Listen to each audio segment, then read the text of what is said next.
In the beginning, there was nothing, no earth, no sky, no stars, no sun. Just endless, empty darkness. And then, in that silence, God spoke. His voice echoed through the void, powerful and full of life. And instantly, light burst into the darkness, pushing it away and filling the void with brilliance. God saw that the light was good, and he separated it from the darkness. The light he called day, and the darkness he called night. With that, the first day began. And as night fell and the day ended, the world began to take its first shape. On the second day, God saw that there was more to be done. He spoke again. And so, the sky stretched across the world, a beautiful, vast expanse above the earth. It separated the waters beneath from the waters above, creating a space that would one day carry the clouds, the wind, and the birds. And God called this expanse heaven, and it was good. On the third day, God looked upon the world and saw that the waters were still vast. He spoke again. Let the water under the sky be gathered into one place, and let dry land appear. As the waters gathered into seas, dry land emerged. Tall mountains rose, valleys deepened, and vast plains spread wide across the earth. God called the dry land earth, and the gathered waters he called seas. But the earth was not yet complete. God then spoke, "Let the land produce vegetation, seed-bearing plants and trees that bear fruit, each according to its kind." And the earth obeyed. Grasses, flowers, trees, each bearing fruit and seeds, burst from the soil, covering the earth in green. And God saw that it was good.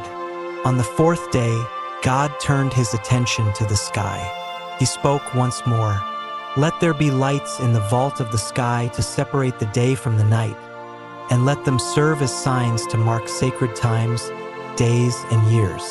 And so the sun was placed to rule the day, and the moon to rule the night. Stars were scattered across the heavens, twinkling like jewels, filling the sky with light. These lights would guide time, marking the seasons, days, and years. And God saw that it was good. On the fifth day, God's voice rang out again.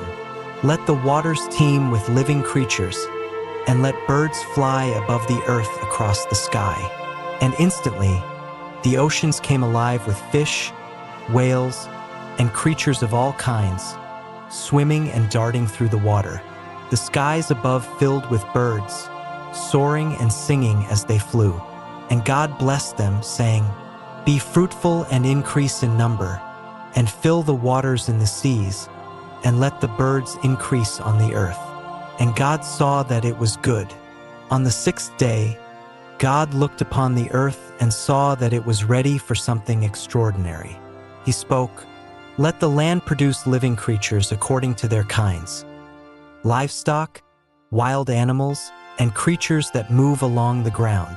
And so, the land was filled with creatures of all shapes and sizes: lions, elephants, rabbits, and every other animal. Each one was unique and beautiful in its own way. And God saw that it was good. But then God paused. He spoke in a way he hadn't before. "Let us make mankind in our image, in our likeness, so that they may rule over the fish of the sea, the birds of the sky, the livestock, and all the creatures on the earth." And so, God created humanity, male and female, in his own image. He gave them life and breathed his spirit into them. They were given the responsibility to care for the earth and its creatures. God blessed them, saying, "Be fruitful and multiply, and fill the earth and subdue it." And God looked at all he had made, the heavens, the earth, the sea, the animals, and mankind, and he saw that it was very good.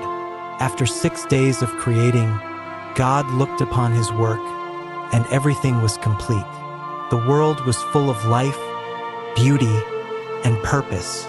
And on the seventh day, God rested, not because he was tired, but because his creation was perfect, and he saw that it was good. God blessed the seventh day and made it holy, a day to pause and enjoy the work he had done. And as he rested, he looked at the world he had made. Everything was in harmony, everything had a purpose, and everything was good. And so the story of creation came to an end. The earth was full of life, from the smallest blade of grass to the towering trees, from the tiny fish in the sea to the birds in the sky. And in the heart of it all, humanity stood as the pinnacle of God's creation, made in his image to care for and enjoy the beauty of the world. God had created a good world, a world full of purpose, wonder, and life, and he rested knowing that it was good.